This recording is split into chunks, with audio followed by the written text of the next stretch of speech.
मगर सबसे पहले मियाँ साहब मैं आता हूँ चीन और ताइवान में जो दो तीन बड़ी अहम बातें।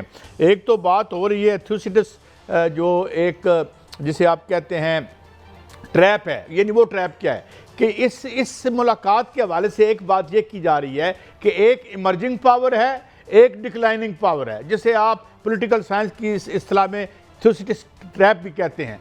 तो अब उसमें कॉन्फ्लिक्ट भी बढ़ सकता है। और दूसरी जो बात है इसमें कि अमेरिका पोजीशन ऑफ स्ट्रेंथ के साथ नहीं गया और अपनी हमाकत की वजह से नहीं गया। वो कैसे कि ईरान के, अगर ये ईरान पे हमला ना करता तो इतनी वीकनेस ना होती। अमेरिका की जो वीकनेस जो वाज लेड बेयर वो ईरान की वजह से हुई।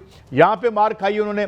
और उसके बाद हम देखते हैं कि बज़ाहिर बड़ा पंप एंड शो था। दो तीन वाक़यात भी बड़े अजीब हुए। एक टेंपल में जाते हुए जो असला बरदार इंटेलिजेंस का अफसर था इनका अमेरिका का, उसको रोक दिया गया। उस कन्वाय में बाज़ अमेरिकी वफूद को शामिल नहीं होने दिया गया।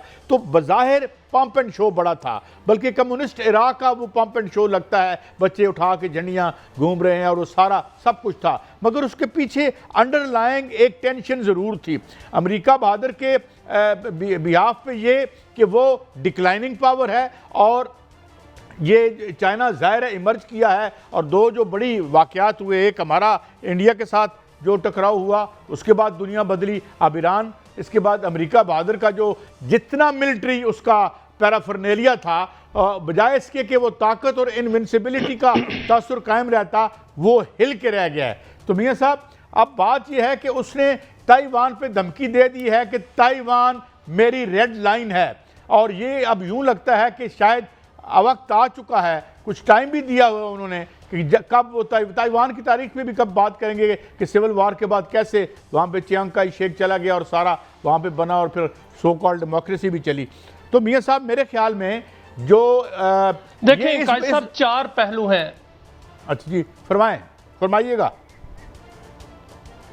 जी जी जी काई साहब, चार पहलुओं से इस दौरे को देखना चाहिए। एक तो ये है कि जो ट्रंप वहां पर जब बीजिंग एयरपोर्ट पर उतरे और वहां से लेकर आज तक जितने भी इवेंट हुए हैं, उसमें देखना ये पड़ेगा कि जो इंटरनेशनल लेवल पर देखी जाती है बॉडी लैंग्वेज, वो क्या थी, ट्रंप की क्या थी और शी जिनपिंग की क्या थी। अब देखें जो ट्रंप हैं उन्होंने बहुत से दौरे किए हैं, उन्होंने अरबों के दौरे भी किए, अरब ममालिक पर में भी गए, बरतानिया का दौरा भी किया और ज़ेलेंस्की उनके पास गए तो उनकी बेइज्जती कर दी।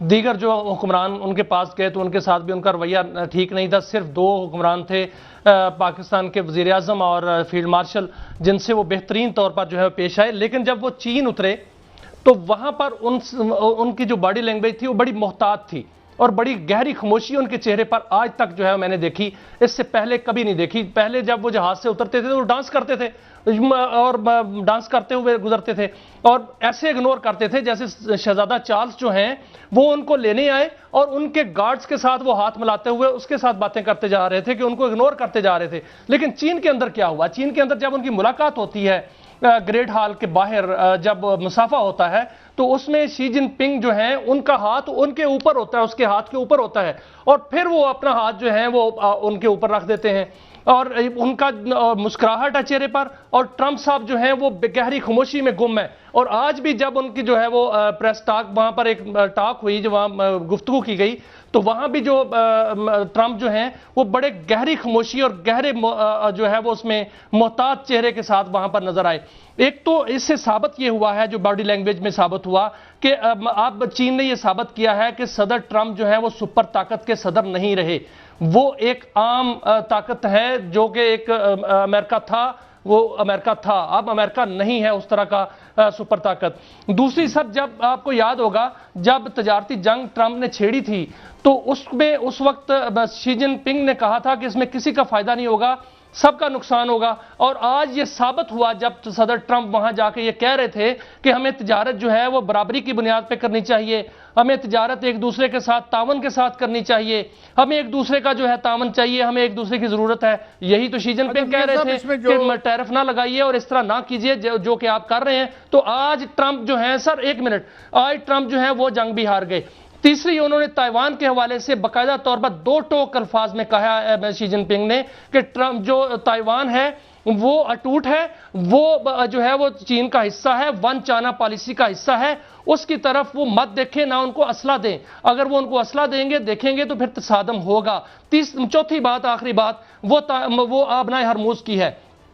आबनाए हरमूज आप देख रहे हैं कि आज खुली हुई है। आज वहां से 20 से 22 जहाज जो हैं वो गुजरे हैं। अब्बास अराक्ची साहब कहते हैं कि वहां से तिजारत के लिए आबनाए हरमूज खुल गई है। पाकिस्तान का किरदार है, और शी जिनपिंग ने उन सदर ट्रंप को बाकायदा कहा है कि आबनाए हरमूज में पाकिस्तान जो है सालिस तो है, बिल्कुल पाकिस्तान का किरदार है, लेकिन अमेरिका की जो वहां पर नाकाबंदी है उससे अमेरिका पीछे हटे, और ईरान जो है वो भी पीछे हटे और आबनाए हरमूज को खुल जाए। आज मैंने देखा और पूरी दुनिया ने सर देखा कि आज ट्रंप एक हारे हुए लीडर की तरह वहां पर मौजूद है। अच्छा नहीं, देखें ये एक तो इसमें जी जाहिर है कि वीकनेस तो आई है और उसका over stretch of super power भी हुआ है, लेकिन still America is going to stay around. मगर मैं ये अर्ज कर दूं कि ये जो खबर राइटर ने की है, अब ये जाहिर है मगरबी न्यूज़ एजेंसी है, इसने कहा है कि she tells Trump that miss handling of Taiwan could spark conflict. अब इसकी मैं सिग्निफिकेंस थोड़ी सी बयान कर दूं। एक सॉफ्ट पावर के तौर पर इमर्ज कर रहा था आज तक चाइना के बारे में हम कहते थे कि जनाब ये इन्वेस्टमेंट करता है, जाके कर्जे शर्जे देता है, जाके एयरपोर्ट्स या पोर्ट्स ले लेता है या डेवलप करता है। हमें किया, उधर क्या कहते हैं श्रीलंका को किया। ये कभी दो दफ़ा चाइना की टोन बदली है, ये आज दूसरी दफ़ा है। पहली दफ़ा मैं आपको बता देता हूँ, पहली दफ़ा टोन बदली जब पाकिस्तान और इंडिया की कॉन्फ्लिक्ट हुई तो बड़ा अग्रेसिव स्टैंस था, और वो ऑफिशियली स्टैंस था कि वो पाकिस्तान की जो टेरिटोरियल इंटेग्रिटी है हम इस पर कंप्रोमाइज़ नहीं करेंगे। दूसरी बड़ी खबर आज ये है कि चाइना ने आज पहली दफ़ा अपने मेहमान को यानी ट्रंप को ये कहा कि हुजूर ये जो इसका मामला है ताइवान का, क्योंकि ताइवान की एक तारीख है। ताइवान जब यहाँ सिविल वार हो रही थी और कम्युनिस्ट जीत गए और जो नेशनलिस्ट थे उनको शिकस्त हुई, और उसके बाद ये उधर भाग गए और वहाँ पे कुछ अरसा हुकूमत भी रही शख्सी, तो उसके बाद से ये समझते हैं कि वो जो अनफिनिश्ड एजेंडा है चाइनीज़ इनकलाब का 1949 का, ज़ाहिर है बेसिस तो वही है, भले सरमायादारी बड़ी हद तक उस्तवार हुई है। तो वो ये समझते हैं कि जब तक हम ताइवान को अनेक्स नहीं करते तो जो चाइनीज़ रेवोल्यूशन मुकम्मल नहीं होता।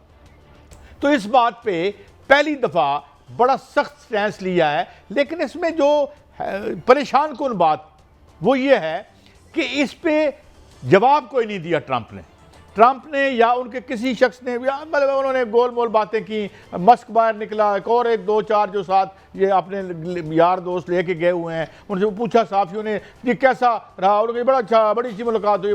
मगर ये जो सबसे बड़ा कोर इशू था, इस पे लगता है कि कॉन्फ्लिक्ट मौजूद है। अब इसमें दो बातें हैं, या तो वो ताइवान के इशू पे बारगेन करना चाहता है ईरान के हवाले से, जो हो सकता है बड़ी हद तक, और लेकिन ईरान जो है वो हम पहले जानते हैं कि ईरान ने तो ये सारा खेल बनाया, और आज जो आप बात कर रहे हैं कि जो थोड़े बहुत वो बैकफुट पे नज़र आते हैं, उसकी सबसे बड़ी वजह ईरान है।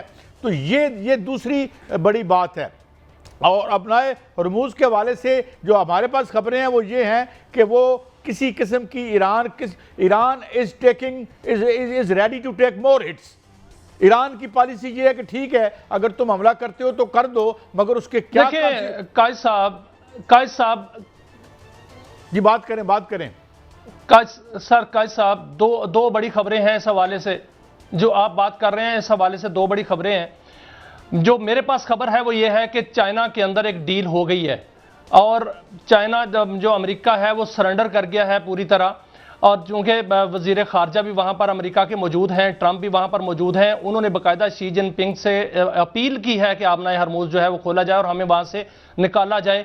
और इस हवाले से डील हो चुकी है, तमाम मामलात मुकम्मल हो चुके हैं। आपने देखा कि आबनाए हरमूज खुल गई है, आज खुल गई है आबनाए हरमूज, और मुआहदा होने जा रहा है। और उसके मुआहदे का सबसे बड़े जो मुहर्रिक है वो पाकिस्तान है, और पाकिस्तान जो है इसका मरकजी किरदार है। एक तो खबर सबसे बड़ी ये है। दूसरी खबर ये है कि तमाम पाबंदियां अमेरिका जो ईरान पर जो है वो हटने जा रही हैं, उनके मुंजमद असासे जो हैं वो ख़त्म होने जा रहे हैं, इस बेस पे कि जो वो ईरान ने कहा था कि हम टूल लेंगे, और अमेरिका ने कहा कि टूल नहीं लेंगे, तो इस पर जो है वो चाइना ने उनको कहा है कि वो टूल नहीं लेंगे तो उनके तमाम असासे जो है मुंजमद वो रिलीज किए जाएं और उनकी जो है पाबंदियां खत्म की जाएं। ये भी खत्म होने जा रही हैं, और जब ये पाबंदियां खत्म होने जा रही हैं तो चौबहार पाकिस्तान और चाइना को मिलने जा रही है, बल्कि मिल चुकी है। और जो उनकी बंदरगाह बंदर अब्बास है वो पाकिस्तान और चाइना के पास जो है वो जाने लगी है, वहां से दोनों मुल्कों की इन्वेस्टमेंट होगी, और ग्वादर तो हमारी वहां ऑपरेशनल हो चुकी है। और अब अमेरिका जो ईरान है उससे पाकिस्तान का ऑयल का मुआहदा भी जो है वो बहुत जल्द आप देखेंगे कि ऑयल का मुआहदा वहां से हो रहा है। गैस का मुआहदा जो पहले हो चुका है वो गैस पाइपलाइन ऑपरेशनल हो रही है, ये 2026 में होने जा रहा है। और 2027 में जो आप सब ताइवान की बात कर रहे हैं काई साहब, ताइवान 2027 में चीन का हिस्सा होगा। ये चीन ने बाकायदा तौर पर अमेरिका को गोशगुजार कर दिया और कह दिया है कि ताइवान जो है वो हमारा टूट है, क्योंकि कोई भी मुल्क सर जो ताइवान को जो है वो नहीं तस्लीम नहीं करता, ना तो तस्लीम किया है, ना अमेरिका का वहां पर सफारत खाना है। यही शी जिनपिंग ने कहा कि जब किसी का सफारत खाना ही वहां पर नहीं है तो वन चाइना पॉलिसी के तहत वो हमारा हिस्सा है।